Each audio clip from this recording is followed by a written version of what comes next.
Thanks for checking out the Liquid Church YouTube channel. I'm Pastor Tim. Just want to take a sec to welcome you, let you know who we are, and what you can expect when you dive into our content.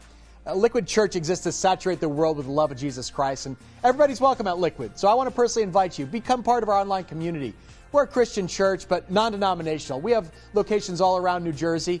Online, we're reaching thousands of people around the world every week, and it's a privilege to serve each and every one of you. We named it Liquid for a simple reason. You know, in the Gospel of John, Jesus calls himself the living water, and we believe church should be the most refreshing place on the planet.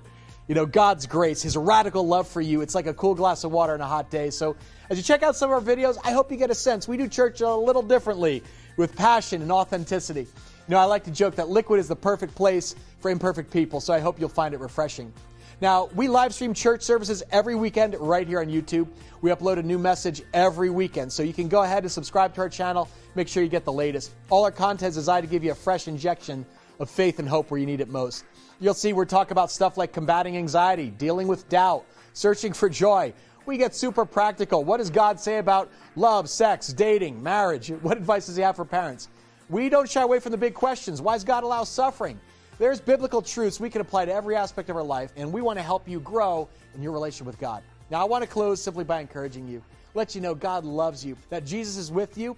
He is in your corner, and He will fight for you, comfort you, and bless you in incredible ways. He's got a great destiny ahead. So go ahead, click on the videos, enjoy, and I hope you'll leave feeling inspired.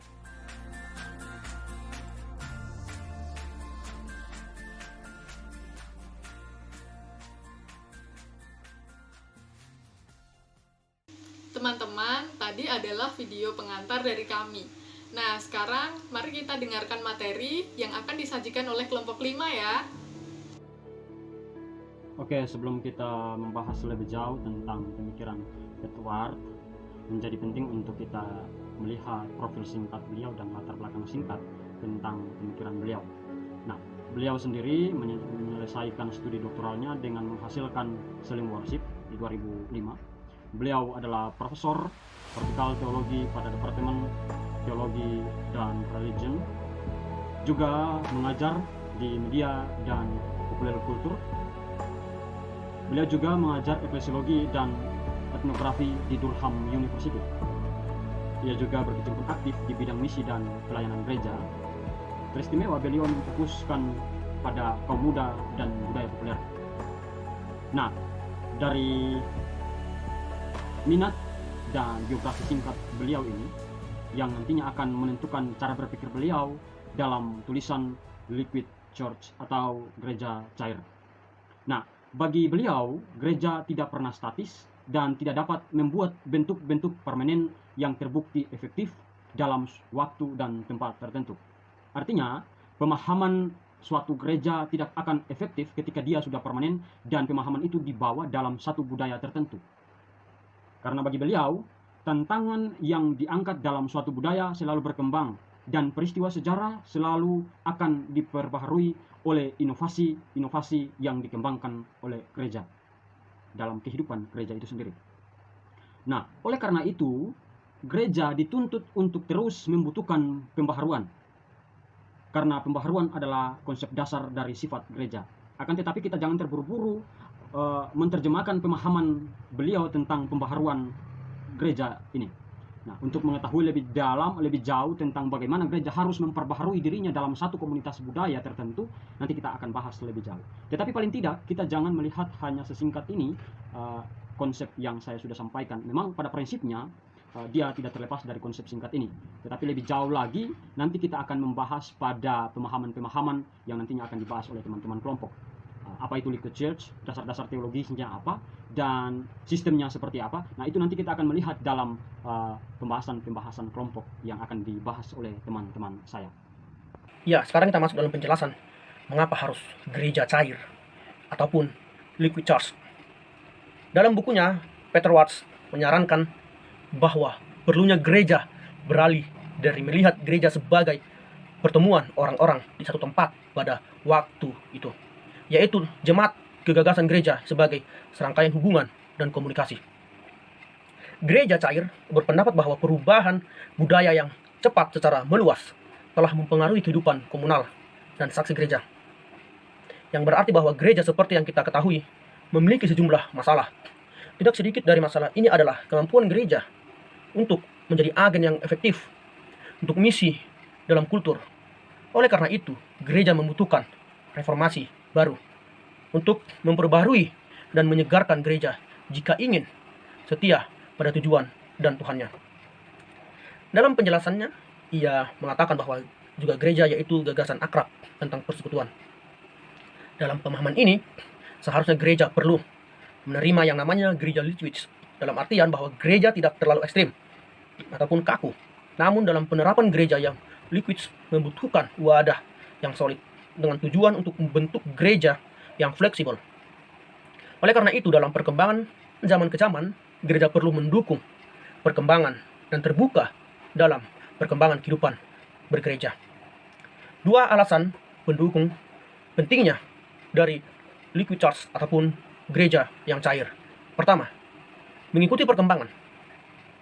Mengikuti perkembangan, kita mengetahui bahwa gereja solid terkadang bersifat pada hal-hal yang kaku.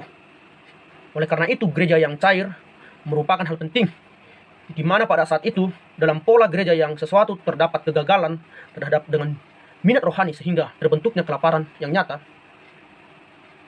Untuk mewujudkan gereja yang cair, haruslah membentuk suatu gerakan dan perubahan yang bersifat fleksibel.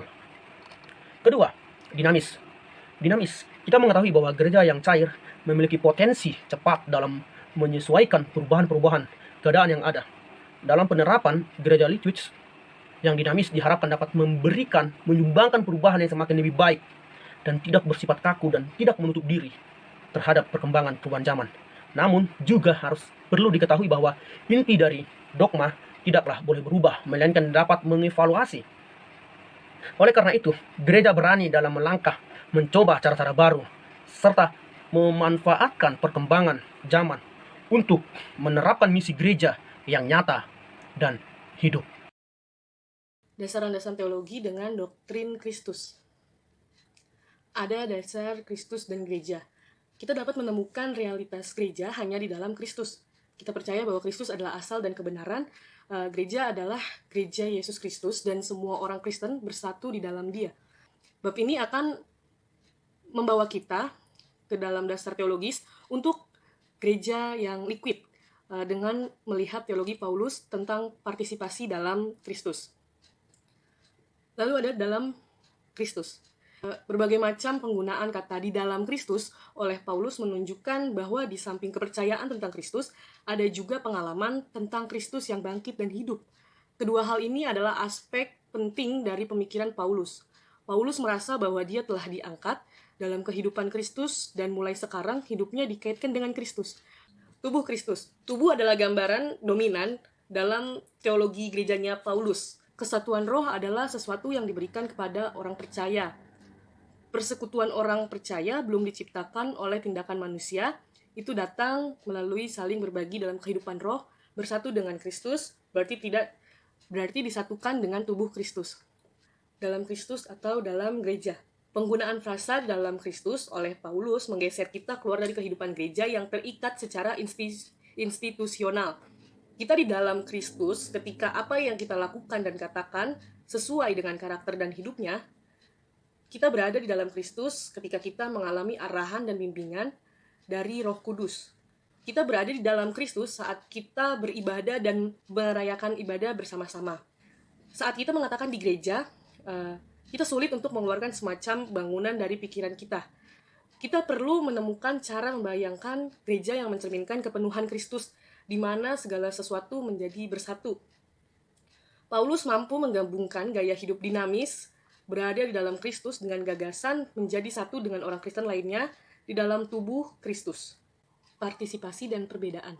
Dalam banyak gereja, aspek ini telah diungkapkan melalui gagasan pelayanan setiap anggota. Gereja yang cair memperluas ide ini dan sekali lagi membalik urutannya. Alih-alih gereja menjadi tempat di mana setiap orang dapat memiliki pelayanan, Liquid Church ini muncul dari pelayanan aktif setiap jemaat yang bergabung dengan Kristus. Ketika orang bergabung dengan Kristus dan mengkomunikasikan Kristus satu sama lain, pola jaringan yang tumbuh dari komunikasi setiap orang percaya ini kemudian diidentifikasikan sebagai gereja. Lalu bergabung dengan Kristus yang cair. Liquid Church ini mengambil kerangka teori ini dan menggunakannya untuk memungkinkan munculnya bentuk-bentuk baru gereja. Di sepanjang jalan dibutuhkan nilai-nilai inti dari partisipasi dalam tubuh, nilai perbedaan, komunitas yang tak terhindarkan, dan cara semua ini berakar pada pengalaman Kristus dan karya Roh Kudus. Lalu kita masuk ke bab selanjutnya, yaitu tari cair dari Allah. Dalam bab 3 tadi menetapkan kristologi untuk Liquid Church, bab ini kembali ke pembahasan teologis dengan memeriksa doktrin Allah sebagai dasar gereja. Tuhan sebagai Bapa, Anak, dan Roh Kudus dalam hubungan Tritunggal, dalam kesatuan, telah dipahami sebagai pola yang menentukan bagi gereja. Jika gereja cair adalah pilihan yang realistis, maka tidak hanya harus sesuai dengan budaya kontemporer kita, tetapi juga harus setia pada pemahaman kita tentang Tuhan. Pada bagian ini kita akan menempatkan gagasan tentang komunitas Allah yang cair dalam perdebatan kontemporer tentang doktrin Tritunggal. Yang pertama ada Trinitas kehidupan umat Tuhan. Frasa patristik, satu dalam keberadaan atau homoousios dengan Bapa, menunjukkan di sini bahwa persekutuan dengan Yesus Kristus adalah persekutuan dengan Allah. Oleh karena itu, berpartisipasi oleh Roh dalam inkarnasi, persekutuan Kristus dengan Bapa, adalah berpartisipasi dengan dalam persekutuan putra kekal. Trinitas dan komunitas. Doktrin Tritunggal berpusat pada 1 dan 3 Tuhan dalam gerakan aliran menari. Hubungannya adalah berujung menjadi terbuka, sehingga menarik kita ke dalam arusnya. Trinitas yang liquid. Secara teologi, sifat gereja terkait dengan keberadaan Allah.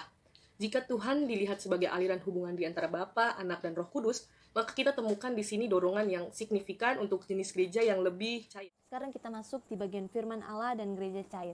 Gereja yang cair harus berkomitmen kepada Kristus dan Injil untuk menjadi gereja.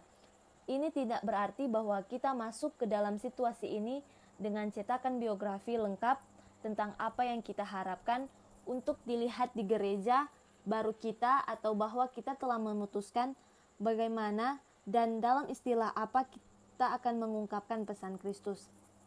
Artinya, kita memiliki pemahaman yang jelas tentang prioritas dan batasan teologis kita. Gereja cair harus didasarkan pada serangkaian jaringan yang berkembang dan berubah.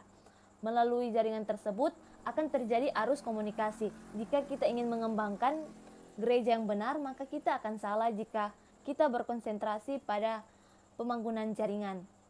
Bentuk jaringan atau bahkan keanggotaannya kurang penting dibandingkan dengan apa yang mengalir melaluinya. Rumusan dari Calvin dan gereja Anglikan ini sangat membantu karena menunjukkan pentingnya komunikasi yang benar tentang Kristus. Bagaimana Kristus dapat dikomunikasikan, atau bagaimana jaringan dapat memfasilitasi komunikasi dengan Kristus dan tarian Tritunggal Maha Kudus. Di sini teologi Karl Barth ingin mengatakan sesuatu. Meskipun Barth adalah orang Swiss, ia memulai karya teologisnya di Jerman sebelum perang. Sekitar tahun 1930-an, ia dikaitkan dengan orang-orang di dalam gereja Jerman yang menantang politik partai Nazi yang berkuasa. Pada tahun 1935, ia dikeluarkan dari jabatan pengajarannya di Universitas Bonn dan kembali ke Swiss. Karya monumental Barth, The Church Dogmatics, ditulis untuk mengidentifikasikan bagaimana kita dapat diyakinkan bahwa pembicaraan khas gereja tentang Tuhan benar-benar. Perhatikan, Barth adalah mengembangkan sistem teologis yang membantu gereja untuk meninjau kembali pembicaraan tentang Tuhan.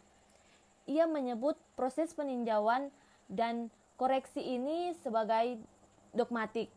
Tujuan dogmatik adalah untuk memampukan gereja agar lebih setia dalam tugas mewartakan sabda Allah.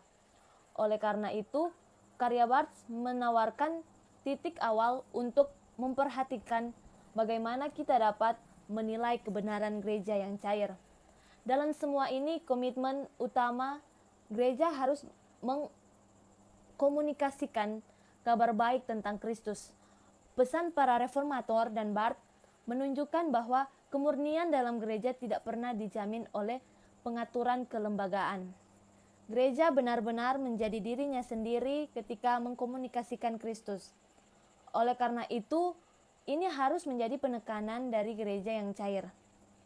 Seluruh maksudnya adalah bahwa isi dari aliran jaringan gereja haruslah Kristus, seperti semua gereja lainnya. Gereja cair tidak dapat menjamin bahwa ini akan terjadi. Salah satunya yang bisa kita lakukan adalah mengungkapkan komitmen teologis kita dengan jelas dan kemudian bersedia meninjau kembali apa yang muncul dalam terang aturan main ini. Kedengarannya tidak terlalu kedap air, tetapi gereja yang kokoh dalam banyak hal tidak berbeda. Topik roh dan rahmat, kita akan berbicara 3 teolog. Ada Jurgen Moltmann, ada Kuyper, dan ada Edwards. Yang pertama ada Jurgen Moltmann. Dia mengatakan bahwa Roh Kudus sebagai roh kehidupan tidak terbatas hanya dalam budaya manusia, tetapi dia semua ada di seluruh ciptaan secara keseluruhan. Dan ketika Jurgen Moltmann menekankan Roh Kudus sebagai roh kehidupan, ini membantu kita untuk memahami bagaimana Tuhan bekerja dalam spiritualitas populer. Moltmann juga menunjukkan bahwa pengalaman Roh Kudus di dalam orang percaya semakin menjadi faktor atau kunci dalam kerohanian. Dan pengalaman semacam ini tidak terbatas pada gereja tertentu saja. Artinya kita tidak perlu memahami bahwa Roh Kudus hanya ada dalam satu komunitas tertentu, dalam khotbah-khotbah yang disampaikan pada hari-hari tertentu. Tidak terbatas pada hal seperti itu. Moltmann berbicara lebih daripada itu. Artinya kita perlu mengembangkan teologi roh yang dapat mempertanggungjawabkan pekerjaan Tuhan di luar pekerjaan lembaga gereja. Juga kita perlu untuk sadari bahwa Tuhan sedang bekerja di luar komunitas Kristen. Jadi Tuhan bekerja tidak hanya di dalam komunitas Kristen itu sendiri.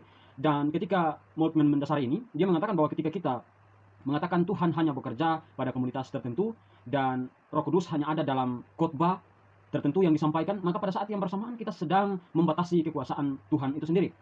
Kemudian kita lanjut pada Kuyper. Kuyper bertolak dari doktrin Calvin tentang kedaulatan Allah itu sendiri. Dan ketika dia bertolak dari pemahaman Calvin ini, menekankan pada kedaulatan Allah, nantinya dia akan membagi pada pemahaman tentang rahmat itu terbagi atas 2 bagian. Yang pertama ada rahmat secara umum dan rahmat yang secara khusus. Rahmat umum adalah pekerjaan Tuhan dalam semua ciptaan. Jadi dia tidak terbatas pada komunitas tertentu, tetapi dia secara keseluruhan. Kemudian anugerah yang khusus adalah anugerah keselamatan yang mengacu pada pekerjaan penciptaan kembali. Dan hal ini adalah pekerjaan khusus dari Tuhan. Ini mau membicarakan atau menekankan pada penciptaan kembali atau lahir kembali. Terlepas dari itu, dia tidak terlepas dari tadi seperti yang saya sampaikan, doktrin dari Johannes Calvin, yaitu kedaulatan Tuhan, sehingga segala sesuatu ada di bawah kendali Tuhan. Kemudian kita dapat melihat bahwa Kuyper ternyata dia menulis hal ini pada masa 1984, untuk kemudian dia membuat perbedaan ini semakin menjadi jelas untuk mendorong orang-orang Kristen pada zamannya untuk menjangkau atau melampaui batas-batas gereja menuju kepada keterlibatan dalam masyarakat. Dan pemahaman Kuyper ini menolong kita untuk kemudian membantu melihat, membedakan bagaimana kita bisa mengevaluasi budaya manusia dan pekerjaan Tuhan di dalam budaya itu sendiri. Kemudian yang selanjutnya ada Edward menetapkan sejumlah kriteria teologis yang ada jika mereka menganggap benar. Ini termasuk kesadaran bahwa kasih sayang Allah ini datang dari Tuhan, dan oleh karena itu ada kesesuaian di sana, ada kodrat dengan kodrat dari Tuhan itu sendiri, dan bahwa kasih sayang akan diarahkan pada penyembahan kepada Tuhan yang benar seperti yang diungkapkan oleh Yesus Kristus itu sendiri. Edward menciptakan kerangka kerja atau pemahaman pengalaman religius yang bisa dikatakan cukup baik, dan teologi Edward memberikan catatan kehati-hatian di sini. Dia melihat dari pemahaman Moltmann tadi, dan dia mengatakan bahwa kita tidak boleh tergoda untuk berasumsi bahwa setiap hal yang menegaskan kehidupan pasti menyeratkan roh Allah sedang bekerja sebagai anugerah yang menyelamatkan. Kita masuk dalam karakteristik solid dan liquid charge. Menurut Roger Nishioka, seorang teolog dari Columbia, mencatat bahwa solid memiliki karakter keras, kaku, dan sangat menolak pengaruh dari luar yang bisa merubah bentuknya. Sebuah gereja dikatakan gereja yang solid apabila gereja yang tadinya komunitas organisme menjadi komunitas yang organisasional, yang kaku dan selalu terbuai dengan masa lalu. Gereja yang solid adalah gereja yang menjadikan ukuran sebagai segala sesuatu hal yang baku. Ukuran yang dimaksudkan ialah kesuksesan sebuah gereja, salah satunya adalah jumlah pertambahan jemaat atau banyaknya jumlah persembahan yang masuk. Efisiensi dan efektivitas menjadi hal yang sering diagungkan oleh gereja solid dalam kesehariannya. Selain itu, gereja yang solid adalah gereja yang sulit menerima pengaruh dari luar dan menganggap segala sesuatu dari luar adalah sebuah hal yang jahat. Selanjutnya yaitu karakteristik dari liquid church. Nah, seperti namanya, liquid church ini gereja cair, mempunyai karakteristik yang mudah berubah atau tidak diam begitu saja, mengalir, menyesuaikan diri, dan dinamis, yaitu mampu untuk beradaptasi dengan lingkungan sekitarnya, dan tidak membangun tembok tinggi sehingga tidak mempengaruhi lingkungan sekitarnya. Dan karakteristik yang terakhir yaitu mengikuti perkembangan zaman yang terus berjalan.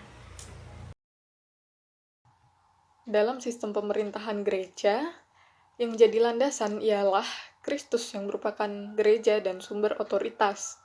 Jadi, segala bentuk pelayanan di gereja berlandaskan pada kuasa Kristus ini.